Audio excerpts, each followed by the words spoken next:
Seguinte, galera, a gente vai começar a falar sobre um assunto, aliás, um dos assuntos que mais são cobrados aí, não só Enem, mas em todos os vestibulares, tá? Vocês podem esperar esse ano, mais uma vez, esse assunto. Começando aqui, a gente tem a transposição, lembra, do Rio Paraíba do Sul. Isso é novo, está acontecendo esse ano. A nossa região passa por uma seca já faz tempo. E aí o Alckmin acabou assinando e essa obra já está começando, tá? Então toma muito cuidado com isso, porque é um projeto novo na nossa região. E a gente sabe que vira e mexe cai regionalismo do Sudeste nas provas que a gente acaba realizando aí, tá? Essa transposição nada mais é do que, vocês estão olhando aí na própria imagem, puxar ali, na verdade, da represa Jaguari para a represa Atibainha, tá? Então nós vamos fazer uma transposição pequena, de mais ou menos ali uns 15 quilômetros, mas é algo novo. E a gente pode sempre comparar com a transposição do Rio São Francisco também. Então, como nós estamos fazendo uma transposição aqui para tentar a resolução da seca da região sudeste, isso pode ser cobrado, tá ok? Aí, na sequência, não pode ficar de fora, é claro, a questão dos domínios morfoclimáticos, tá? É um dos assuntos mais cobrados, vale muito a pena vocês se atentarem para o mapa. Vira e mexe esse mapa cai não só para identificar no mapa a localização dos biomas, mas também as características. Então, começando aí um comentário rápido sobre eles, nós temos aqui um domínio amazônico. Lembra, né, que nós temos aí terras baixas, no caso, florestadas, tá? E o que pode ser cobrado?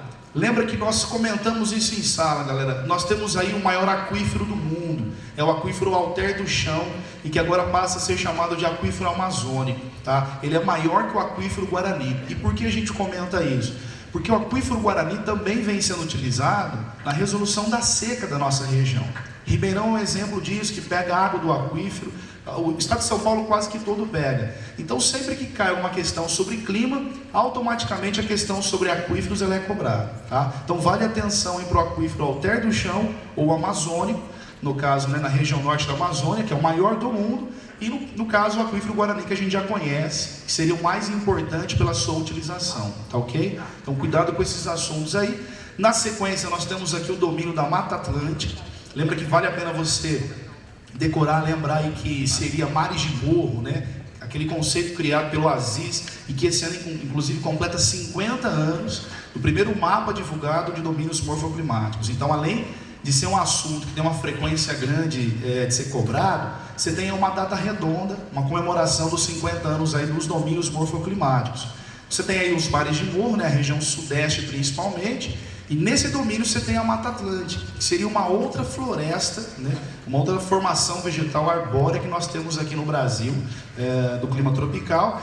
E a Mata Atlântica, galera, lembra que é o melhor exemplo de hotspots que nós temos aqui do Brasil. O hotspot criado, lembra, na década de 80, né? Que seria aí um bioma que está muito desmatado, 75% pelo menos desmatado, e que tem uma elevada diversidade. No caso, a Mata Atlântica, ela apresenta as características, seria o melhor exemplo de hotspot do Brasil, tá? Então, vira e mexe também o pessoal acaba cobrando. Nós temos um desmatamento, lembra lá, de 93%, mais ou menos, aí seria esse desmatamento.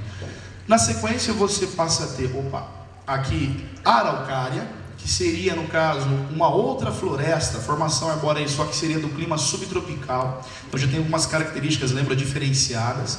É comum sempre a identificação no mapa e as características com relação a esse domínio, a esse bioma.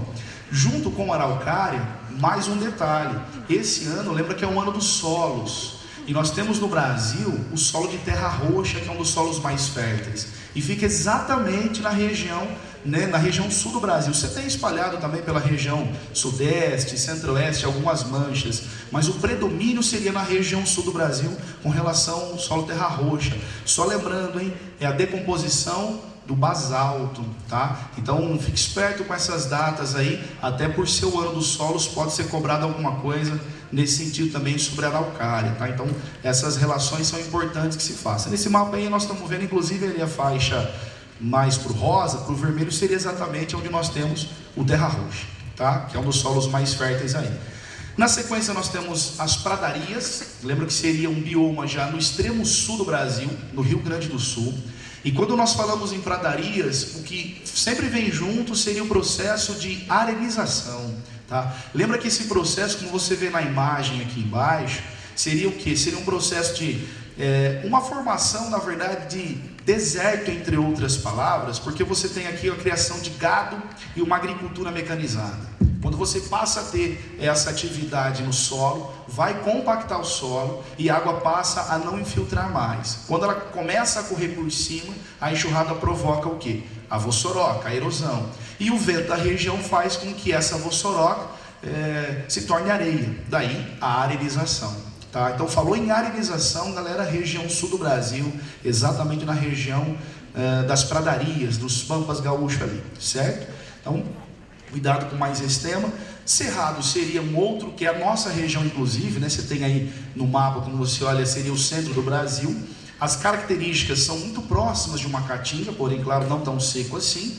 E o que chama atenção muito do cerrado seria a questão das chapadas. Como você está vendo na imagem, inclusive, lembra que as chapadas, elas são, no caso aqui, planalto sedimentar. Tá? Então, falou em chapada, você vai encontrar onde? Na região centro-oeste do Brasil e na região nordeste do Brasil. Sempre lembra de associar as regiões, você consegue matar muitas questões assim, né? Associando as características às regiões como um todo do bioma. Tá? Aí você passa a ter aqui a questão da caatinga, que seria o nosso outro e último bioma. A caatinga, lembra que é o único bioma, galera, aqui do Brasil que é adaptado a um xeromorfismo, a uma vegetação xerófita, adaptada ao clima mais seco, tá? E a região nordeste, ela passa, na verdade, por uma seca muito forte dos últimos anos. Vem sendo cobrado já alguns vestibulares essa seca. Esse ano não é diferente, tá? Continua sendo seca. E aí nós temos, inclusive, uma das causas da seca seria exatamente a transposição, aliás, seria o El Ninho. E a gente está utilizando a transposição do São Francisco para tentar vencer. Esse ano, o El Ninho é extremamente importante. Nós estamos tendo aí, como vocês estão olhando, um clima, na verdade, uma temperatura elevadíssima, ainda é primavera, tá? E as três consequências do El Ninho também que são importantes serem cobradas. Você tem chuvas no sul e sudeste, aumenta a temperatura também no sul e sudeste, haja vista que Ribeirão, essa região nossa, e a seca no nordeste. Essas três consequências do El Ninho para o Brasil são fundamentais, que vocês se lembrem. E nesse contexto, claro, a gente passa a ter a transposição do Rio São Francisco, que nós podemos fazer uma comparação com a transposição do Paraíba do Sul, e também vem sendo inaugurado alguns trechos esse ano. Tá? A estação de bombeamento, por exemplo, que seria uma das obras mais complexas da transposição, vem sendo inaugurada esse ano. Então toma cuidado, que sempre no ano de inauguração nós temos uma cobrança no vestibular um pouco mais pesada. Beleza, pessoal? Aqui fica a dica, espero que vocês realmente gabaritem a prova, e lembrem, valeu, estamos juntos, beleza?